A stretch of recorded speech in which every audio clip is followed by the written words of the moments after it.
من لێرە لە ڕاستیان نامەوێ باسەکەی من لەسەر ئەوە نییە لیستەکان بەرنامەیان چییە، لیستەکان کامیان سیاسەتیان دروستەوە کامیان سیاسەتان هەڵەیە، و من نامەوێت ببمە وەکیلی لایەنێک دژی لایەنێکی تر، و نامەوێت جەبهەگیری بکەم لەو بارودۆخی کە لە باشوورە هەیە. من دەمەوێت ئەو واقعی لە باشوورە هەیە لە ڕوانگەی خۆمەوە و لە ڕوانگەی ئەزمموی خۆمەوە بۆ لە ڕوانگەی ئەو پەیوەندیانە و کۆنتاکتانەوەی کە هەمە لە باشوور ئەمەوێ تەسویرێک بدەم لەو بارودۆخە کە لە باشوور هەیە و هەلومەرجی ئێستای ئەو هەڵبژاردنە و جیاوازیەکانی لەگەڵ هەڵبژاردنەکانی پێشوو و مەترسیەکانی لەسەر هەرێمی کوردستان و پێشبینی من بۆ دەنگی لایەنەکان لە هەرێمی کوردستان و پێگەیان لە هەرێمی کوردستان ئەمێ بخەمە ڕوو بەبێ ئەوەی من وەڵامی ئەوە بدەمەوە یا هین بکەم پشمە ناوی وردەکاری ئەوەوە کامیان نازانم گەندەڵە کامیان دزە کامیان خراپە کامیان هینە ئەوە کێشەی من نییە و ئەوە من نامێ پشمنێ ئەو وردەکاریەوە لە ڕاستیە من ئەمەوێ وێنە گەورەکە تەوزیح بدەم و لە تەوزیحدانی ئەو وێنە و بارودۆخە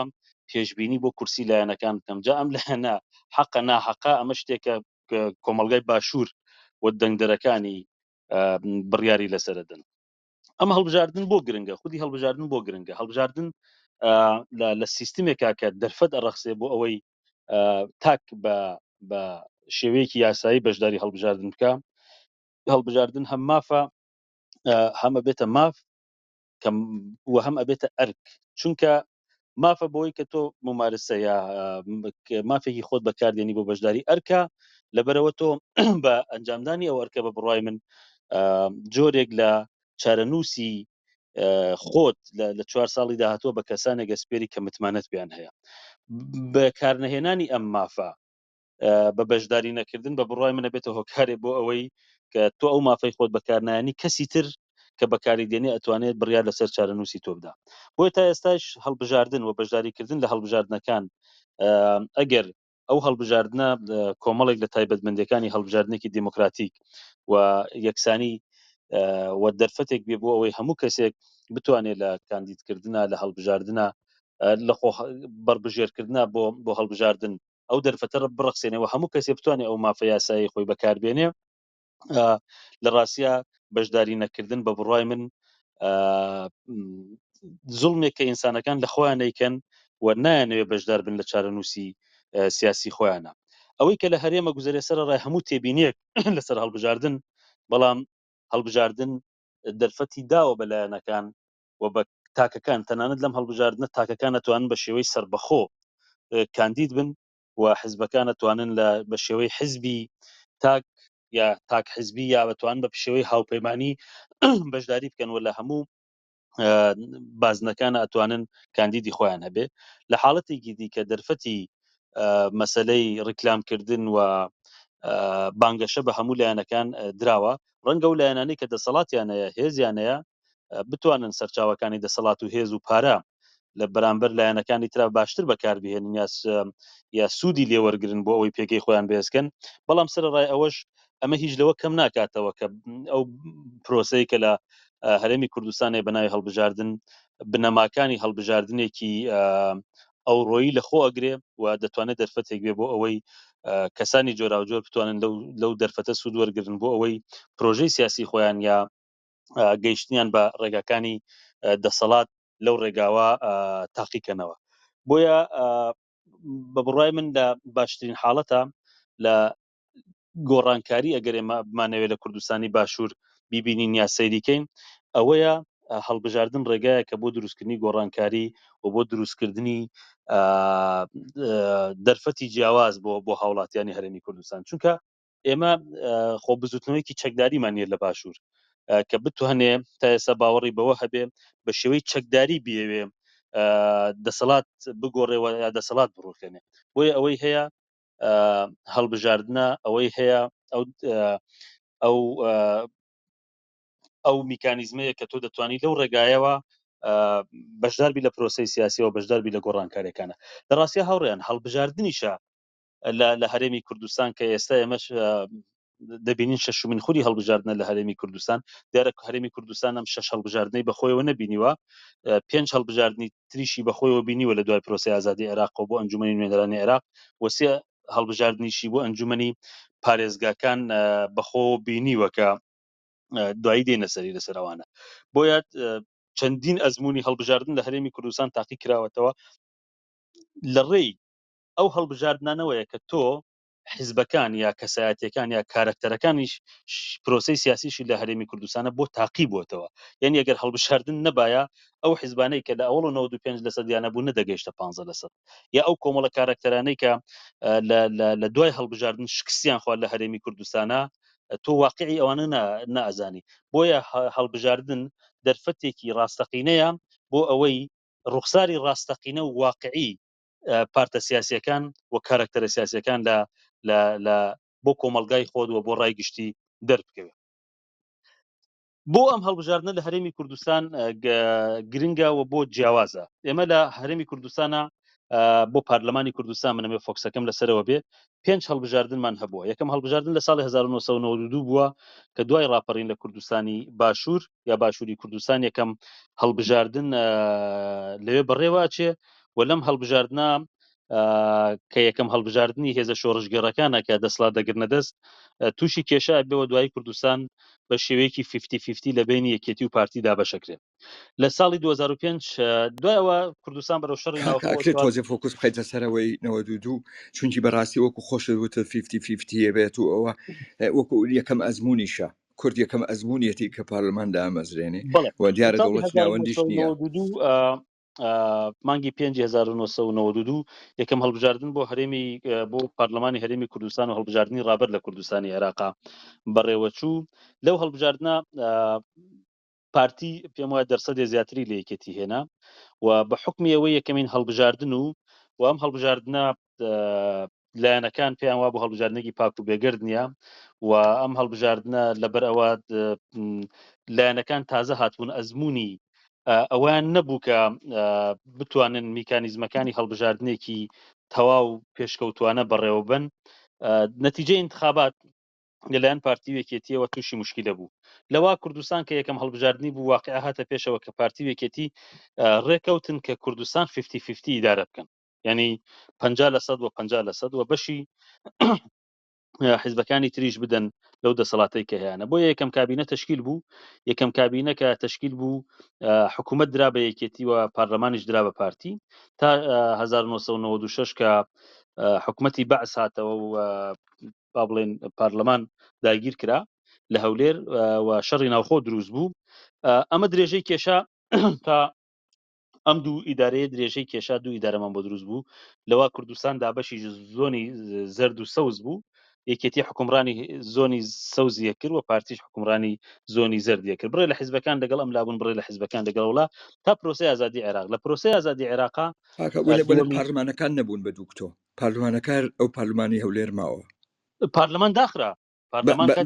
بەسمەوەی کە پارلمانی سەوز و پارلمانی زەردمان نەبوو، هەر پارلمانێک پارلەمانمانەوە پارلەمان داخرا. دوای پارلەمان یەکی گرتەوە درێژەی کێشە تا 2005 تا خولی دووەمی پارلەمان، بەڵێ یەک پارلەمان نەبوو تا 2005 کە 2005 پرۆسی ئازادی عێراق دەسی پێکرد. لە 2003 یەکەم هەڵبژاردننی خولی دووەمی پارلەمان لە هەرێمی کوردستان کرا و ئەو کاتە یەکێتی و پارتی بە یەک لیست دابەزین لەگەڵ حیزبەکانی ترا، هەم بۆ عێراق هەم بۆ کوردستان، و لەوێ پارلەمان یەکگرتووتر بوو. و لە هەمان کاتە هەرتوو ئیدارەی حکوومەتی هەرێمی کوردستانیش کە ئیدارەی سلێمانی و ئیدارەی هەولێربوون یەکیان گرتەوە و حکوومەتێکی یەکگرتوو لە نێوان یەکێتی و پارتی و لایەنەکانی ترا پێکات. ئەمە هەڵبژاردننی دووەم بوو. هەڵبژاردننی سێهەم ساڵی 2009 کرا. ئەم هەڵبژاردنە ئەو هەڵبژاردنە بوو کە کۆی کە نەخشەی سیاسی لە هەرێمی کوردستان گۆڕاوە. بۆ یەکەم جار بزوتنەوەی گۆڕان لە یەکێتی نیشتمانی جیا بووەوە، بۆ یەکەم جار بزوتنەوەی گۆڕان وەکو هێزێکی ئۆپۆزیسیۆن 25 کورسی پارلەمانی بردەوە و لەگەڵ لایەنەکانی دیکە کە یەکگرتوو کۆمەڵ بوون تقریبەن 41 کورسی پارلەمانیان بۆ خۆیان مسۆگەر کرد و ئەمە وەکو بۆمبێک لە پرۆسی سیاسی لە هەرێمی کوردستانە تەقیەوە. بەڵام لە 250 کورسی نە لە 111 کورسی لە 111 کورسی لەما بووکە چونکە ئەو 11 کورسی کەمایەتیەکانە لە هەرێمی کوردستان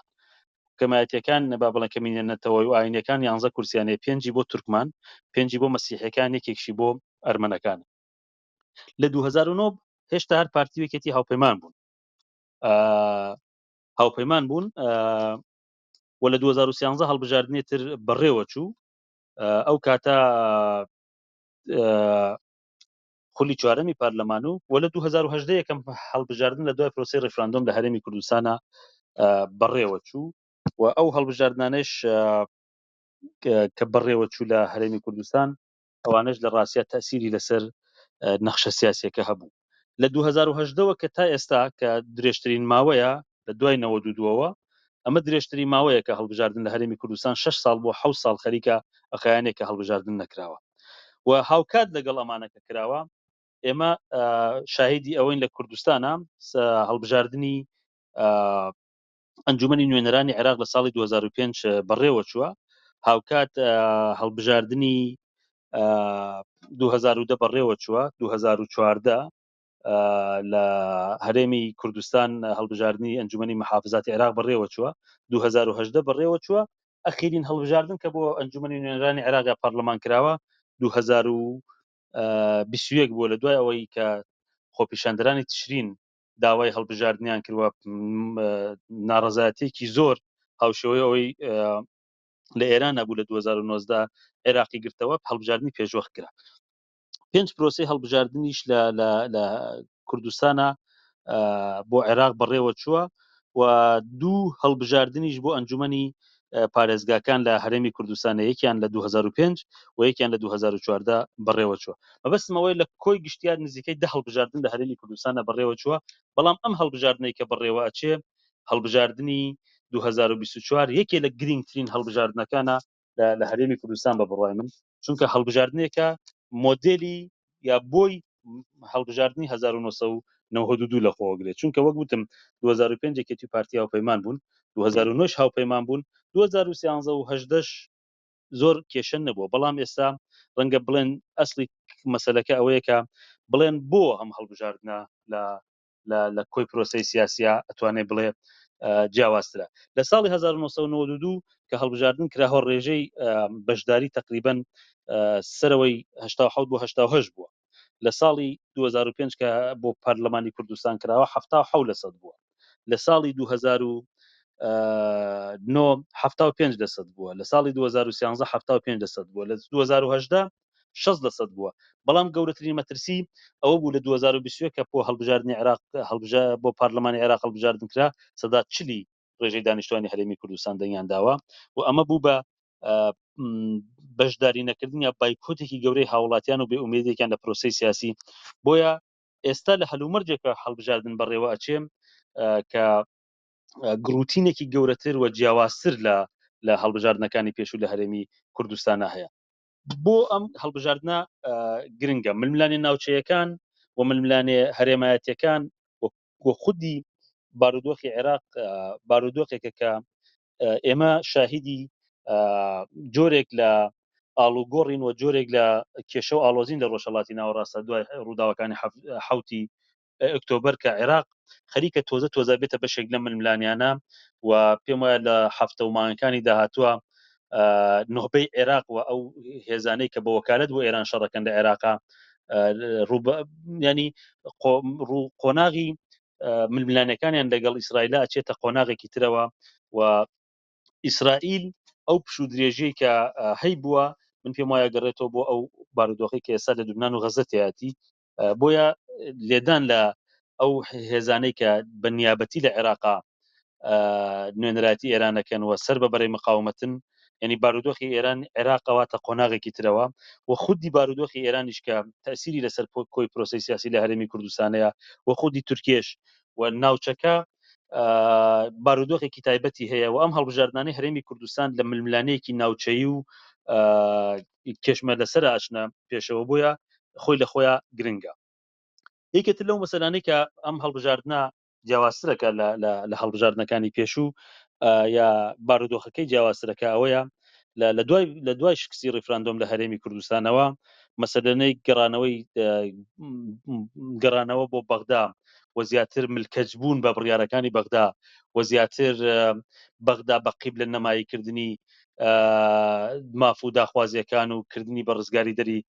کوردستان زیاتر بووە و ئەمە شێکی لەو کارانەیە کە پێگەی هەرێمی کوردستانی لە بەرامبەر بەغدا زەعیفتر کردووە و تا دێ لەم بوارەشە بەرەو بەغدا گەڕانەوە بێتە یەکێ لە کلیلی چارەسەرەکان. ئەم هەڵبژاردنە لە قۆناغێکە لە کاتێکا بەڕێوە چێکە دوای مەسلەی کۆرۆنایە و دوای ئەو بێ موچەی و ئەو بێ خزمەت گوزاریەیە کە لە پرۆسەی سیاسی و ئیداری لە هەرێمی کوردستان ئەمەی گرین و دوای ڕاگررتنی نەوتە کە ساڵێ زیاترە لە مانگی سێ ڕابردووە حکوومەتی عێراق بڕیاری هەناردەکردنی نەوتی هەرێمی ڕاگرتووە کە سەرچاوی سەرەکی بەشێ لە داهاتی هەرێمی کوردستان و موچەی موچە خۆران بووە و لە کاتێک ئەم هەڵبژاردنە بڕێوە چێکە مەسلەی بەداخەوە هەڵبژاردننی پێشووی پارلەمان کە بە شێوەی نایاسایی درێژکرایەوە دادگای باڵای عێراق دادگای فیدراڵی عێراق پارلەمانی هەرێمی کوردستانی بە نایاسایی لە قەڵەنداوە هەڵی وەشاندەوە ماوەی درێژکردنەوەکەی و تەنانەت کمیسیۆنی هەڵبژاردنەکانی هەرێم کە دروست کرابوو لە دوای 2014 هەڵی وەشاندەوە و زیاتر هەیمنەی بەغدا بەسەر هەرێمی کوردستانە چ لە مەسلەی موچە چ لە مەسلەی سەرچاوە ئابوووریەکانی چ لە مەسلەی گومرگەکان و چ لە مەسلەی ئەمنیەتی سنوورەکانە ئێمە ڕۆژ لە ڕۆژ هەیمنە و هەژمونی بەغدا دەبینین. بۆیە ئەم هەڵبژاردنە لەم قۆناغا بەڕێوە چێکە بەغدا وەک گوتم سەرڕایەوەی کێشەی خۆی هەیە و بەڵام سەرڕایەوە هەرێمی کوردستان کۆمەڵێک کێشەی گرێدراو بەخۆی هەیە کە وای لێ کردووە کە بەغدا هەژمونی زیاتر بێ و هەرێمی کوردستان تەنازولی زیاتر بۆ بەغدا بکە. ڕەنگە جیاوازیەکانی ئەم هەڵبژاردنە لە خودی ناوخۆی هەرێمی کوردستان ئەوە بێکە ئەم هێزانەی کە ئێستا هاتوون لە فرۆسەی سیاسی بەشدارن من حەزەکەم بەر لەوە بچمە نێو جیاوازیە و هێزانە هێزەکان ئاوا تعریف بکەم. کۆمەڵی هێزی سەرەکی لە هەرێمی کوردستان هەن کە ئەوانە هێزی خاوەن مێژوون و هێزانێکن کە لە پرۆسەی سیاسیە لە مێژە بەشدارن و ئەوانە حکمی هێزی شۆڕژگەڕیان هەیە بۆ خۆیان مەبەستمەوە نییە لێرە من پاڵپشتی هێزی شۆڕژگەر و حکمی شۆڕژگەڕی بکەم مەبەستمەوەیە لەو ڕوانگەوە کەوانە کۆمەڵی هێز بوون لە شاخ بوون و لەو کاتەوە هاتوون بە بەردەوامن لە پرۆسەی سیاسی و بەردەوامن لە دەسەڵات لە هەرێمی کوردستانە و بڕێ هێزی دیکە دروست بوون کەوانە هێزی هەڵبژاردنیان پێڵەن یا لیستی هەڵبژاردن تا هێزانێکی مەدەنین کە لە نێو بارودۆخی ئێستای هەرێمی کوردستاندا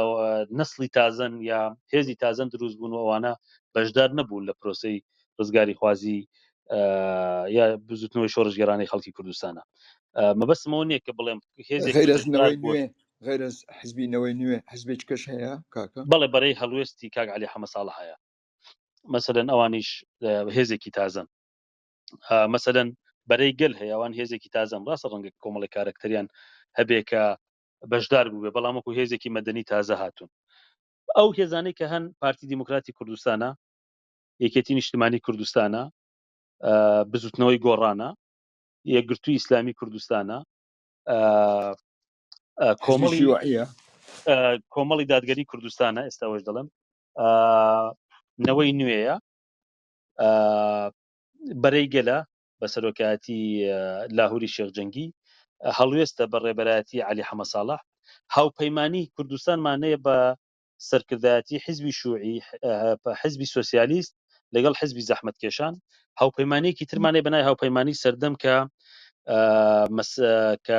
حزبی سۆسیالیست هەمان بە حەسک مەشهورە بەڵێ حسکی کاکە حەمە ئەوانە هاوپەیمانێکیانێ بنای هاوپەیمانی هەرێمی کوردستان کە ئەو سێلایەنن هاوپەیمانێتریشێ بنا هاوپەیمانی سەردەم کە حیزبی یەکێتی نەتەوەییە لەگەڵ پارتی کرێکاران و ڕەنجدەران لەگەڵ حیزبی پارتی پارێزگارانی کوردستان کە عەبدوڵای حاجی مەحموود براکەی کاکە حەمە کە لێ جیابۆتۆ سەرپەرشتی ئەو هێزاکە لەگەڵ ئەم جارەشا لە کۆی نەخشەی سیاسی هەرێمی کوردستان ئێمە کۆمەڵی لیستی سیاسیمانێ لە هەمان کاتە کاندیدی سربەخۆشمانەیە کە لە پێی بازنەکان دابەشکراون. ئەو مەسلەی بازنەکانیشمان بۆ باسەکەی بە چون دڵنیایەوە زۆر ئەوترێ دانەدانە دێمەسەری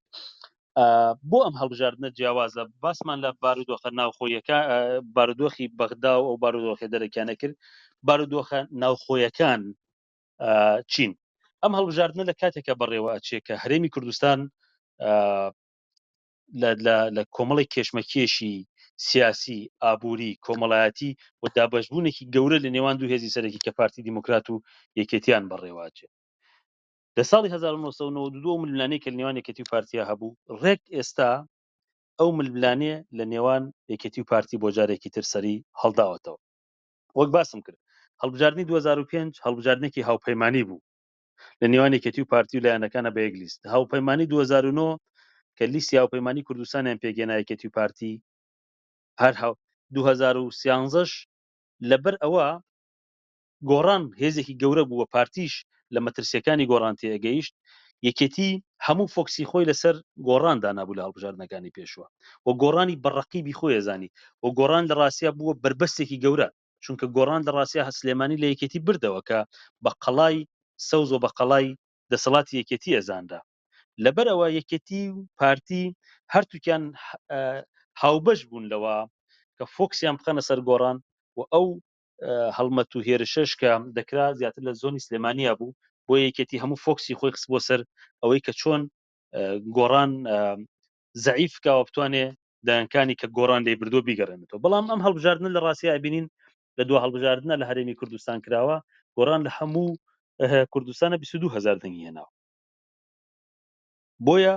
گۆڕان تەفروتونا بووەوە لە ئەخیر هەڵبژاردنیشیانە تقریبەن ئێستا گۆڕان دوو بەرن بەرەی گردەکەەوە بەرەی خوار گردەکە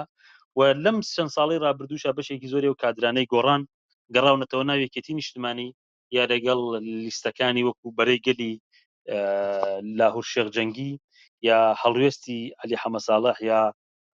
نەوەی نوێی شاسوار عەبدولواحید کەوتون و ئەو بێمتمانی کە دەنگدەرانی گۆڕان بە بزوتنەوەی گۆڕانیان هەبوو گۆڕانی کرد بە حیزبێکی زۆر بچووک و بە حیزبێک کە کاریگەری لەسەر پرۆسەی سیاسی نییە. بۆیە ئەم هەڵبژاردنە یەکێتی بە دوای ئەو گۆڕانکاریانەی کە بووە و لە دوای ئەوەی کە پاڤێڵ تاڵەبانی بۆتە سەرۆکی یەکێتی تقریبەن یەکێتی یەک دەسترە و یەکێتی یەک ڕێبەرترە و دوای ئەو بارودۆخانەی کە لە 8 تەمووز ڕوویدا تقریبەن یەکێتی ئێستا یەک خیتابی هەیە و ئەم جارە یەکێتی فۆکسی لەسەر ئۆپۆزیسیۆن نییە بە هیچ شێوەیە. فۆکسی یەکێتی هەمووی لەسەر پارتیە. تقریبەن یەکێتی بەو فۆکسێک کە خستوێتە سەر پارتی لەم هەڵبژاردنە تقریبەن گوتاری ئۆپۆزیسیۆنیشی کۆنتترۆل کردێ لە ناوچەی خۆیان و گرنگی بە هیچ بە گوتاری ئۆپۆزیسیۆن نادا. پێشبینیە کە ئەکرا ئەوە بوو یەکێتی هێزێکی زۆری خۆی لە مەسلەی سەرۆکی بەرەیگەل لاهوری شێخ جەنگی کە لە یەکێتی جیابووەتەوە یا لە یەکێتی دەرکراوە بەشێکی زۆری فۆکسی خۆی بخاتە سەرەوە بەشێکی زۆری ململانەکە وا ئیدارەکە. بەڵام لە ڕاستیە یەکێتی هیچ گرنگیە بە لایەنی ئۆپۆزیسیۆن نادا و شێوەی خیتابی یەکێتی وای کردووە کە فۆکسی لەسەر پارتی بێ و لایەنەکانی ئۆپۆزیسیۆنیش تقریبەن باڵ بکێشێ بەسەر ئەوانیش. کێشەکە لە چیایە؟ ئەم دوو هێزە لە 92 دژبەیەک بوون شەڕی ناوخۆیان کردە تا 92 ڕێکەوتنی 98 کە بەڕێکەوتنی واشنگتن ناوەبرێت لە بینی یەکێتی و پارتیە. لە یەکێتی و پارتی تا ئێستا لە دوای 2005ەوە تا لێکەوتەکانی ڕیفراندۆم ئاوا نەچوونەتە هەڵبژاردنێکەوە کە ئاوا دژ بە یەک بن و فۆکسیان لەسەر یەکتر بێت و کێشەیەکی تر لەم هەڵبژاردنە ئەوەیە ئەم کەسانەی کە ململانەی ئەم کەمپینانە ئەکەن یا ئەم کەم ململانی هەڵبژاردن ئیداراکەن نەوەی سێهەمی بەرزانی و تاڵەبانیەکان. ئەم نەوەی سێهەمە نەوەیەکە کە ئەزمموی کێشەکانی ڕابردووی نییە لە ڕاستی ینی خۆی بەشێک نەبووە لە ململانەکان یا بەشێک نەبووە لە شەڕی ناوخۆ یا بەشێک نەبووە لەو سیراعی کە لە بینی گەورەکانیان هەبووە و ئەزمموی ئەوانیشیان نییە لە ململانێکە و جۆرێک هەستی شەکەی لە نەوعی هەڵبژاردنەکە لایەنێکەوە بەسەر لایەنێکی ترازاڵ بێ. ئەمریکێ لەو مەترسیانە و جیاوازیانەیە کە لە هەڵبژاردننی ئەم جارە بەدی ئەکرێ. دوو نەوعی بانگەشە ئەو جارە بانگەشەیەکی زۆر ڕقە، یعنی ڕقە هێرشەکان هێرشی ڕاستەوخۆن بۆ سەر یەکتری. ئەمە بەمانای چی ئەگەێنێ؟ ئەم بەمانای ئەوەیە کە ئەم دوو زۆنە کە هەیە مەترسیەوەی لەسەر هەیە کە قوڵتر بێتەوە و ئەم دوو ئاراستە کە هەیە دوورکەونەوە لەسەر یەکتر. جگەلەوە دۆستان ئەم دوو ئاراستە و دوو زۆنە نوێنەرایەتی دوو بەرژەوەندی هەرێمی و ناوچەیی شەکەن و عێراقیش هەر ئاوا لەو چوارچێوە دانانیشێ کە ئەم هەڵبژاردنانە هەیە و ئەوێ سوود لەو ململانیانە وەرگێ بۆەوەی تەنازولی زیاتر بە هەرێمی کوردستان بکە و لەو چوارچێوەشە تەنازولی زیاتر بە مافەدە سوورەکانی هەرێمی کوردستان بکە، یا بێ لەو لەڕێی ئەم ململانیانەوە بێتە نێو پرۆسەی سیاسی و دەستێوەردانی زیاتر لە هەرێمی کوردستان بکە. بەداخەوە سەرکردە یەکەمەکان کە ئەو ئەزمونیان هەیە نەماون لە ململانێ، ئێستا ململانەکە هاتوتە ئاستێکی تر و لەم هەڵبژاردنە یەکێ لە جیاوازیەکانی تری ئەوەیە ڕەنگە زۆر پرسیارە بکرێ بڵێن ئەم جارە عێراق سەرپەرشتێکە، لە ڕاستیە تەنیا یەک هەڵبژاردن هەرێمی کوردستان سەرپەرشتی هەڵبژاردنەکانی کردووە، ئەنا ئەو کۆمیسیۆنەی کە هەمیشە هەبووە لە هەرێمی کوردستانە سەر بە بەغا بووەوە لە ڕێی بەغاوە سەرپەرشتی هەرێمی کوردستان کراوە. بۆی ئەم جارە هەڵبژاردنەکە تا ڕادەیەک جیاوازە، لەبەرەوە بازنەکانی هەڵبژاردن دابەش بوون. جاران کوردستان هەموو یەک بازنە بوو، ئێستا دابش بۆ بە 4 بازنەی هەڵبژاردن. ڕەنگە بڵێن جیاوازی نێوان یەک بازنە لەگەڵ 4 بازنە چییە؟ لە هەڵبژاردنەکانی عێراق ئێمە ئەومان تاقی کردەوە کوردستان کرا بە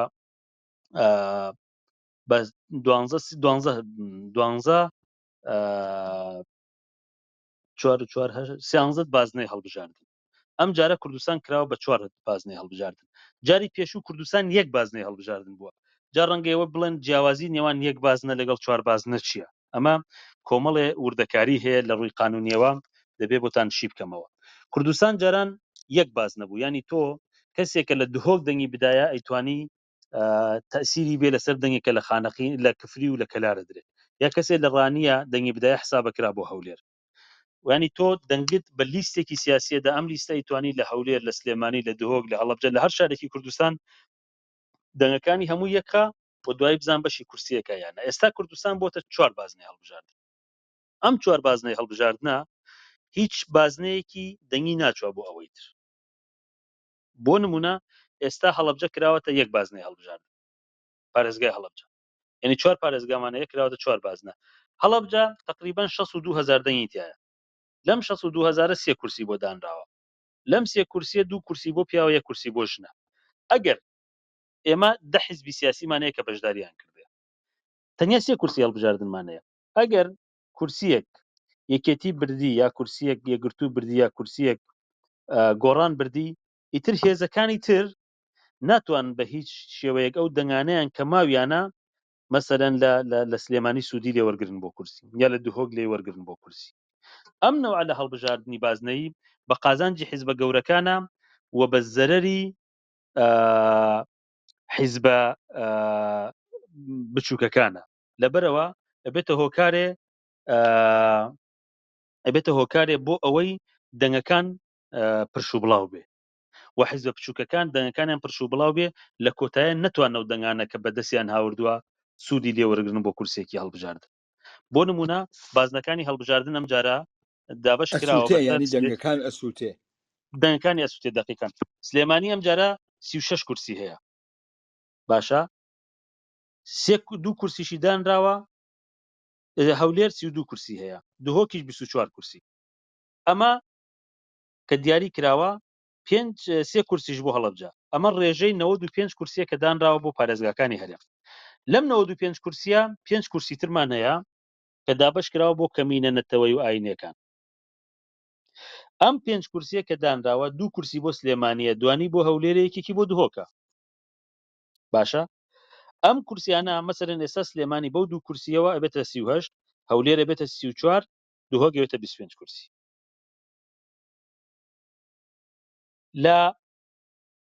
لەم بازنانە ڕەنگە جیاوازی کورسیەکان بە پێ ڕێژەی بەشداری هینەکانە. لە بەپێی بەشداری ئەو لایەن و هێزانەیە کە بەشداری لە هەڵبژاردنناکەن وەدەنگی خۆیان دەدەن. بۆ نمونە لە پارێزگای سلێمانی 1,147,000 دەنگدەرمانەیە بە پارێزگای هەڵەبجەوە، لە هەولێر 120,000 مانەیە، لە دووهۆک 720,000 مانەیە. ئەم جارە بە پێچەوانەی جاری ڕابردوو ئەو کەسێک کە کارتی بایۆمتری یعنی نەوع کارتە کە پێت نەبێ ناتوانین تۆ دەنگ بدەیت. تا ئێستا 89% خەڵکی سلێمانی پارێزگای سلێمانی ئەوە 95 هەڵەبجە 91 ئەولێر 94 یا 95 دووهۆک ئەویان وەرگرتوتەوە. ئەم جارە 195,000 دەنگدەری تازە کە موالیدی 2004 2005 2006 هاتوونەتە پرۆسی هەڵبژاردنەوە. بەڵام بەو پاک و پیسیە کە کۆمیسیۆن لە لیستی دەنگدەرانی هەرێمی کوردستان کردوێتی هاوڕێیان تقریبان جاری پێشوو 3,800,000 بوو، هەم جارە بۆتە 3 ملیۆن. یعنی سەرڕای ئەوەی 200,000 کەس بۆ دەنگدان دەنگی زیادی کردووە، لە کاتێکە نزیکەی 300-400-500,000 دەنگدەر کەمی کردووە. یعنی ئەوانەی کە مردوون، ئەوانەی کە سەفەریان کرد، ئەوانەی کە کارتی تەواویان نەبووە، ئەوانەی کە فۆرمی بایعیان نەبوو بەڵام جنسی عێراقیان نەبووە، ئەوانە یان ناوی دووبارەی تیا بوو، ئەوانە هەمووی لە لیستی دەنگدەرانە کەم کراوەتەوە ئەم جارە. بۆیە لایەنەکان ادعایەوەکەن کە ئەم جارە هەڵبژاردنێکی پاک و بێگەردە و هەڵبژاردنێکی پاک و خاوێنترە لە هەڵبژاردنەکانی پێشوو. ڕەنگە ئەم جارە ڕێژەی بەشداری لە هەرێمی کوردستان زۆرتر بێت، ڕەنگە بڵێن بۆ زۆرترە بە بەراورد بە هەڵبژاردنەکانی پێشوو. لەبەرەوە ئێمە ئەگەر ئاخرین ئەحساییەکە یا ئاخرین ڕێژەیە کە بەشدار بووە لە هەڵبژاردننی هەرێمی کوردستان وەرگین، ئەوە عێراقە. لە ڕاستیە هەڵبژاردنەکانی عێراق هەمیشە بەراورد بەوانەی هەرێمی کوردستان کەمتر بەتایبەت لەم ساڵانەی ئەخیر کە دەیانزانی کورسی پارێزگاکان دابەش کراوە. مەسەڵەن سلێمانی 18 کورسیە لە پارلەمانی عێراقا. ئیتر ئەگەر سلێمانی 5 کەسیش بەشداری بکە و 10 کەسیش بەشداری بکە و 100,000 بەشداری بکە و 500,000 بەشداری بکە و هەر ملیۆنەکەشی بەشداری کە 18 کورسیە. و هەرێمی کوردستان و بەشەی بۆ دیاری کراوە. یعنی جاران کە ململانەکە لە 2005 هەموو ئاستی عێراق بە یەک لیستدا ئەبەزی تا نەبووە هەڵبژاردننی پارێزگایان هەر پارێزگایە بەشی خۆی ڕێژەی بەشداری زۆرتر و دەیانگوت دەبێ بەشداری بکەین مەسلەی کوردە ئەوەیە. بەڵام ئەمە لە کەرکووک وان نییە. لە کەرکووک لەبەرەوە لە ناوچە کوردستانیەکانی لای مووسڵوان نیە، لە دیالە کە خانەقی نەچێتە سەریوانیە، لە تکریت کە دووسقورمات و داق و قواناچێتە سەریوانیە. لەبەرەوە ململانەکە ململانێکی نەتەوەی و مەسەبیە لەو ناوچانە. کوردەکان هەمیشە ڕێژەی بەشداریان زۆرترە لە پارلەمانی عێراق لە ناوچانە، بەڵام لە ناوچەکانی هەولێر و دووهۆک و سلێمانی ڕێژەی بەشداری کەمترە چونکە کورسیەکان دیاری کراوە لە کورد زیاتر کەس ناچێت. بەڵام ئەم جارە لە ڕاستیە هەڵبژاردنێکی بازنەیە و لەگەڵەوەدا بازنەیە کۆمەڵێ لیستی تازە کە دیاریترینیان لیستی بەرەیگە لە بەسەرۆکایەتی لاهور شێخجەنگی و لیستی هەڵوێستە بە ڕێبەرایەتیە بە سەرۆکاتی عەلی حەمەدساڵح هاتوۆتە مەیدان. بەڵام جیاوازیەکە وەک گوتم ئەم جارە چییە؟ ئەوەیە کە یەکێتی ئەم جارە خیتابێکی جیاوازی هەیە و سەرکردایەتێکی جیاوازی هەیە کە ئەمەش بۆ خۆی هێزێکی تازەیە کە خوێندنەوەی ئاسان نییە بۆ ڕکابەرەکەی کە پارتیە و لە هەمان کاتە پێشبینیەکانی لە پرۆسەکە قورستر کرێ. بە تایبەت دوای ئەوە هەرێمی کوردستان لە 1 بازنا بوو بە 4 بازنا کە ئەمە دەرفەتێکی داوە کە دەنگی سلێمانی ناچێت بۆ هەولێریا، هەولێر ناچێت بۆ دووهۆک و دووهۆک ناتەوە بۆ هەڵەبجە.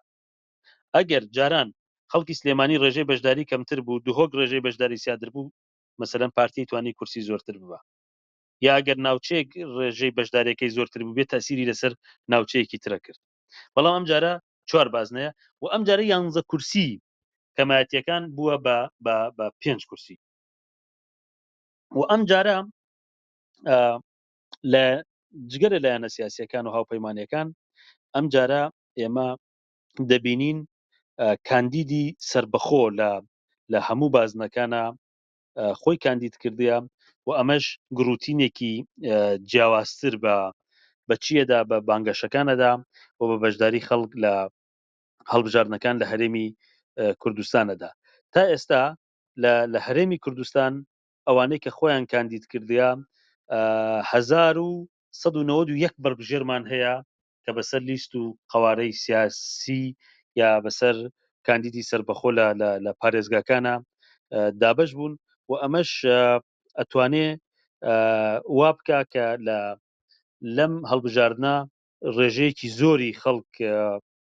بێنێتە سەر سنووخەکانی دەنگدان و بتوانێ ململانەیەکی تونتر لە کۆی بازنەکانە لە بەرامبەر یەکتر دروست بکە. بۆیە بە بڕای منم جارە هەڵبژاردنێکە کە پێشبینیەکان سەختن تێیە و لە هەمان کاتە پێگەی لایەنە سیاسیەکان ئەگەر دەنگی باش بێر نەتوانێ چارەنووساز بێ بۆیان لە کۆی پرۆسی سیاسی. مەسەلەن دەبینی ئێستا 84 کەس لە بازنە جۆراجۆرەکانەوە و کاندیدی سەربەخوات، یعنی لە دەرەوەی ئەحزاب ڕەنگە بەشێکیان ئەحزاب کاندیدی کردن، بەڵام ئەمە بۆ خۆی وا ئەکا سرنجی زیاتری خەڵک لەسەر هەڵبژاردن بێ و لە هەمان کاتە لیستەکان زۆرترین کاندیدیان هین کردو. مەسەلەن ئێستا سلێمانی کە 32 کورسی 34 کورسیە لەم هەڵبژاردنە 36 کورسیە لەم هەڵبژاردنە بۆ هەر حیزبێک ئەتوانێت 2 کاندید پێشکەشکە لە بەرامبەر کورسیەکە، ینی هەر لیستێک ئەتوانێت 72 کاندیدی هەبێت. بۆ سلێمانی هەر لیستێک کە دێتە هەڵبژاردنەوە لیستێکی سیاسی ئەتوانێت 72 کاندیدی هەبێت. بۆ هەولێر دەتوانێت 64 کاندیدی هەبێت. بۆ دوهۆک ئەتوانێت 48 کاندیدی هەبێت. ڕەنگە ئێوە بڵێن خۆی 24 کورسیە، بەڵام لەبەر ئەوە نەوعی هەڵبژاردنەکە لە هەرێمی کوردستان هەڵبژاردنێکی نیمچەکراوەیە. نیمچەکراوە بەو مانایەی تۆ دەنگ بە لیستەکە ئەدەی ئەتوانین دەنگ بە کاندیدێکیش بدەیت لە لیستەکە، کە دەنگ بە کاندیدێکیشدا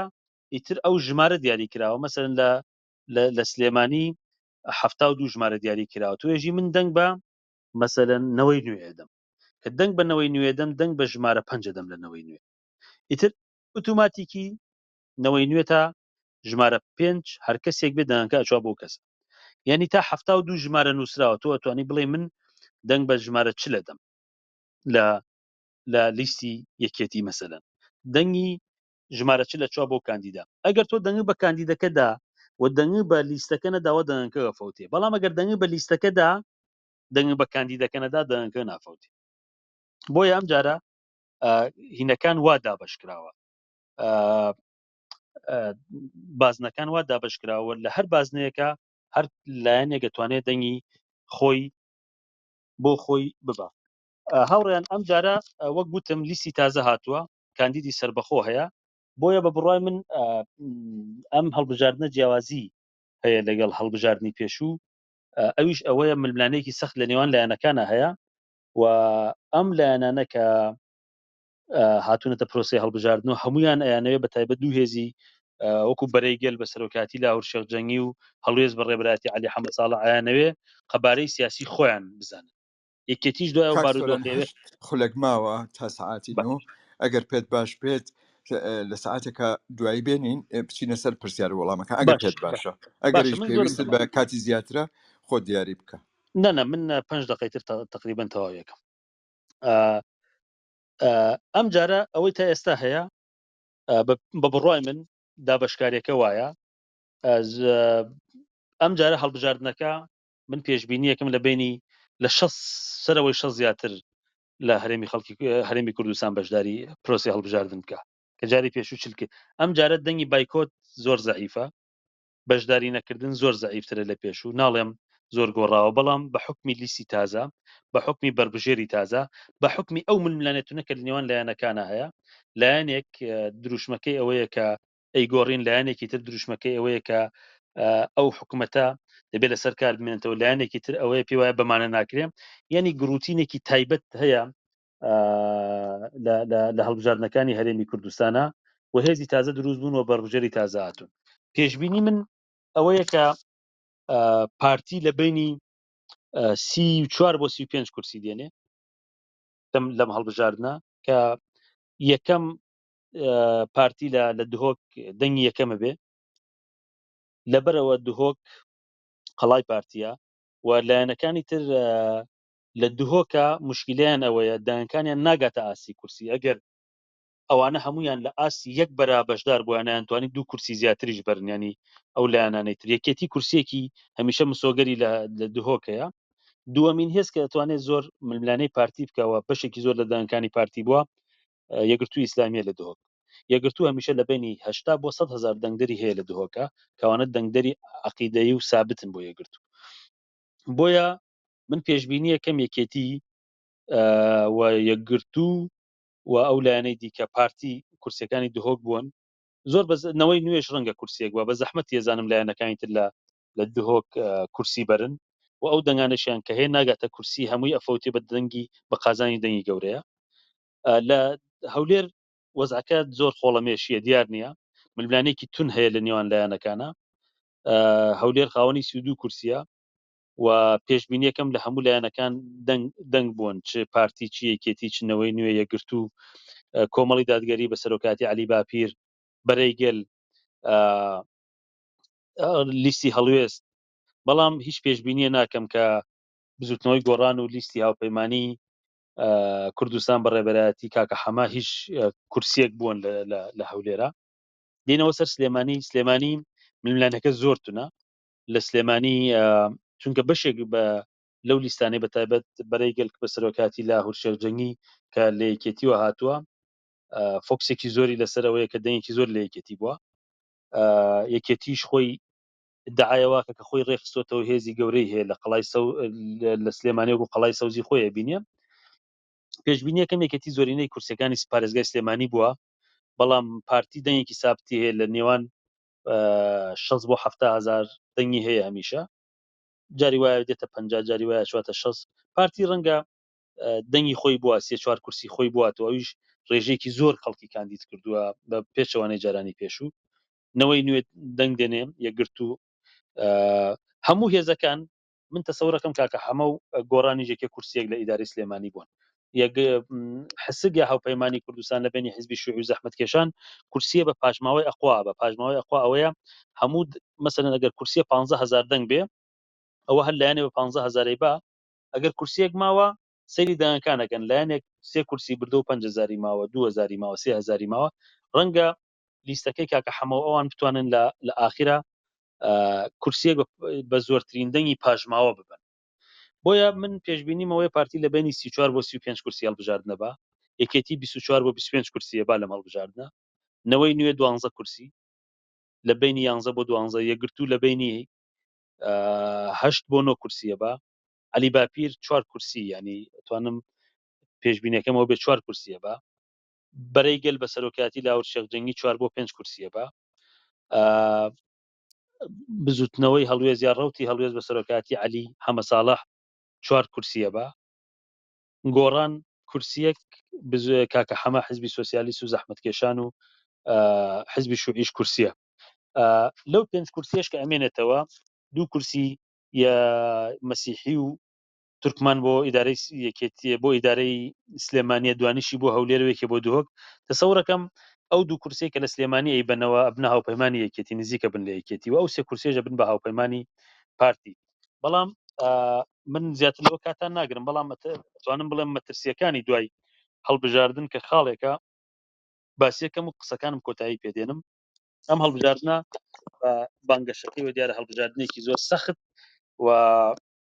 پڕ ململانی ئەبێ هۆکارەکەی لە دوای ئەوە دەرەکەوێت دەرکەوتەی ئەم هەڵبژاردنە ئەوەیە کە لایەنەکان زۆر توندژی یەک قساکەن ڕاستە من بەشێکی هەڵمەتی هەڵبژاردنە بەڵام هەڵمەتی هەڵبژاردنەکە کێشاوەتی بۆ ئەوەی کە بشنە نێو زۆر وردەکاری یەکترەوە کە ئەوە لە داهاتووە کابینەی پێکێنانی حکوومەت سەختترەکە لە نێوان لایەنەکانە و بە بڕای من هیچ لایەنێک ناتوانێ 50 زائد یەک بێنێ کە بە تەنیا حکوومەت تەشکیلکە بۆیە هەر لە ئێساوە بەشێک لەو لایەنانەیەژنە ئۆپۆزیسیۆنین بۆیە تشکیلی حکوومەت جارێکی ترەکەوێتەوە لای یەکێتی و پارتی بە بڕای من حکوومەت لە تا ساڵێکیش درێژە کێشێ لە هەرێمی کوردستان حکوومەت دروست نابێ لەبەرەوەی ئێمە هەڵبژاردننی داهاتووی عێراقمان لە پێشە لە مانگیدا لە عێراق و هەرێمی کوردستان کە هەرتوو لایەنەکە بۆ ئەوەی قسەی خۆیان بۆ نەسەر حکوومەت تشکیل ناکەن و ئاوا درێژەیە کێشن تا هەڵبژاردننی عێراق شەکرێت چونکە هەرتوو لایەنەکە بە تایبەت بۆ پۆستی سەرۆکی حکوومەت سەرۆکی هەرێم سەرۆکی پارلەمان و پۆستی سەرۆکۆمار لە بەغا هەم یەکێتی ئێوێ بە پاکێجێک لەگەڵ پارتی هین بکە و پارتیش چاوەڕێیەکە بزانم نەتیجە یەکێتی چیە بێ لە هەڵبژاردنەکانی داهاتووشە بۆیە زۆر بە ئاسانی نبینم حکوومەتی داهاتوو تا ساڵێکیش تا بەر لە هەڵبژاردنەکانی عێراق لە هەرێمی کوردستانە پێک بێ من سەرتا ناشێنم لەوە زیاتر هەر پرسیارێک ناڕوونەیەک هەیە دیارە قسە زۆرە من زۆر وردەکاری هەیە کاتوانم باسی کەم بەڵام ئەمەوێ کاتیش دانێن بۆ پرسیارە وەڵام زۆر سپاس من تەنها وەکو ئامار و پێشبینێکی خۆم بۆ هەڵبژاردنەکان ڕەنگە زۆر جارێ مفاجایش لە هەڵبژاردن شتی ناتەبیعیش ڕووبدا و پێشبینیانەی من کردنەوە بۆ کورسیەکان بە پێی خوێندنەوەی خۆم و ماتیماتیک لێکم داوەتەوە وا دەرنەچێ چکە هەڵبژاردن زۆر جارە پێشبینی نەکراوە ئەگەر ڕێژەیە بەشداری بگاتە 80% لە ڕاستیا ئەو کورسیانە هەمووی ئاڵگۆڕی بەسەرادێ پێشبینی من بۆ ئەوەیە ئەم ڕێژە لە بینی 60 بۆ 70 65 بۆ 70 ئەگەر بێ هەڵبژاردنەکە ئاوا بێ